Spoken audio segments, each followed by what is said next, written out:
Hi all, welcome back to my channel New Zealand Telugu talks. అందరూ ఎలా ఉన్నారు? మేము చాలా బాగున్నాం. మీరు కూడా చాలా చాలా బాగున్నారని అనుకుంటున్నాము. ఇదైతే నేపియర్కి టూర్కి వెళ్ళామని చెప్పాను కదా, నేపియర్ ప్లేస్కి. ఆ వీడియో కంటిన్యూషన్ అనమాట. అక్కడ ఇంకా కొన్ని ప్లేసెస్కి వెళ్ళామన్నమాట. అందులో అయితే ఈ వాటర్ ఫాల్స్ ఒకటి. ఈ వాటర్ ఫాల్ అయితే చూడడానికి చాలా సూపర్గా ఉంది, కానీ కొంచెం భయంగా కూడా ఉంది మాకు. అంటే ఇది చూడండి, పైన అంతా కూడా బాగా పాకురు పట్టినట్టు అనిపించింది. మాకు కొంచెము డేంజరస్గా అనిపించింది. కాకపోతే ఇక్కడ లోకల్స్ ఏంటంటే వాళ్ళందరికీ స్విమ్మింగ్ వచ్చి ఉంటుంది. ఇక్కడ న్యూజిలాండ్లో మ్యాక్సిమం వాళ్ళందరూ మంచిగా పైనుంచి దూకి మరీ స్విమ్ చేస్తున్నారు.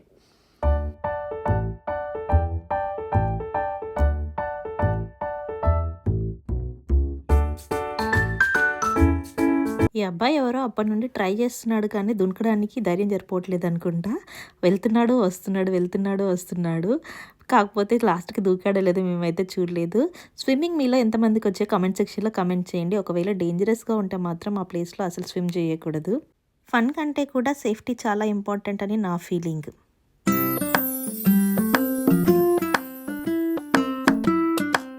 వాటర్ ఫాల్ అయిపోయాక అయితే మేము ఇక్కడ పీక్ పాయింట్ దగ్గరికి వచ్చాము. ఇది చూడండి, చాలా బ్యూటిఫుల్గా ఉంది లొకేషన్ అయితే. ఇది ఆల్మోస్ట్ 300 మీటర్స్ హైట్లో ఉందంట. చాలా సూపర్ లొకేషన్. అంతా నేపియర్ అంతా కూడా కనిపిస్తుంది ఇక్కడ నుంచి. ఇక్కడ నేపియర్, గిస్బోన్, ఇంకొక ప్లేస్ ఉంటుంది. 3 ప్లేస్లు కూడా ట్రై సిటీస్ లాగా ఉంటాయంట. కనెక్టెడ్గానే ఉన్నాయి. చాలా సూపర్గా ఉంది లొకేషన్ అయితే.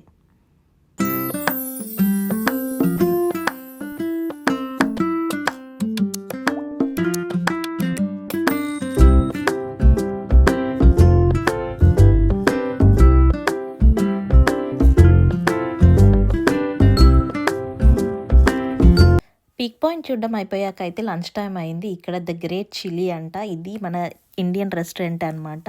ఇక్కడికైతే వచ్చాము. ఫుడ్ అయితే చాలా సూపర్గా ఉంది. హ్యావ్లాక్ రోడ్ అంట, 24th. మీరు ఎవరైనా కనుక టూర్కి వచ్చినట్టయితే ఈ ప్లేస్లో విజిట్ చేయండి. చాలా సూపర్గా ఉంది. ఫుడ్ అయితే మాకు బాగా నచ్చింది.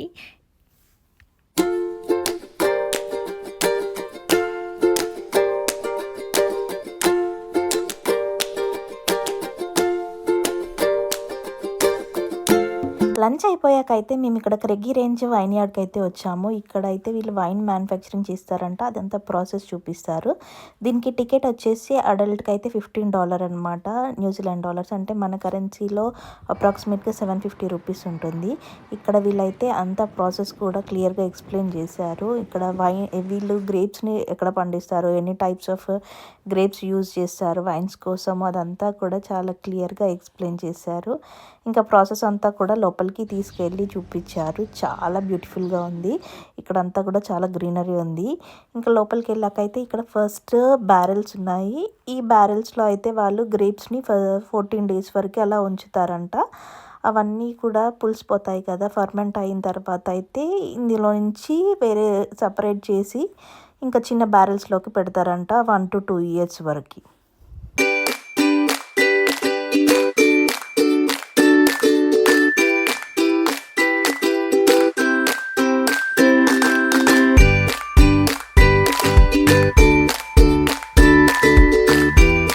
న్యూజిలాండ్ అయితే వైన్ మ్యానుఫ్యాక్చరింగ్కి చాలా ఫేమస్ అనమాట. ఇక్కడ బెస్ట్ క్వాలిటీ వైన్ దొరుకుతుందని అంటారు. ఇప్పుడైతే మనము పెద్ద బ్యారెల్స్ నుంచి చిన్న బ్యారెల్స్ వాళ్ళు పెట్టి స్టోర్ చేసే ప్లేస్కి అయితే వచ్చాము. అక్కడ 14 days చేసిన తర్వాత వాటిని సెపరేట్ చేసి అయితే లిక్విడ్ని ఇందులో పెట్టి స్టోర్ చేస్తారంట. అప్రాక్సిమేట్గా 1-2 years వరకు. తర్వాత ఇంకా మిగతా ప్రాసెస్ ఉంది వేరే రూమ్లో, అది తర్వాత ఎక్స్ప్లెయిన్ చేస్తాను.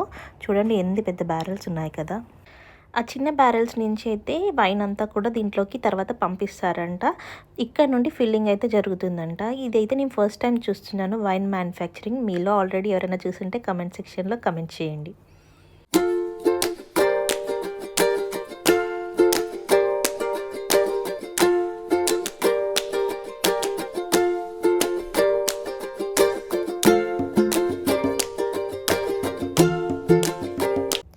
ఈ ఫోటోలో ఉన్న వాళ్ళదేనంట ఈ బిజినెస్ అంతా కూడా. ఈ తాతగారు ఉన్నారు కదా, తనే స్టార్ట్ చేశారంట. వాళ్ళ ఫ్యామిలీ వాళ్ళు. ఐ హోప్ మీ అందరికీ ఈ వీడియో నచ్చిందని అనుకుంటున్నాను. ఉంటాను, బాయ్.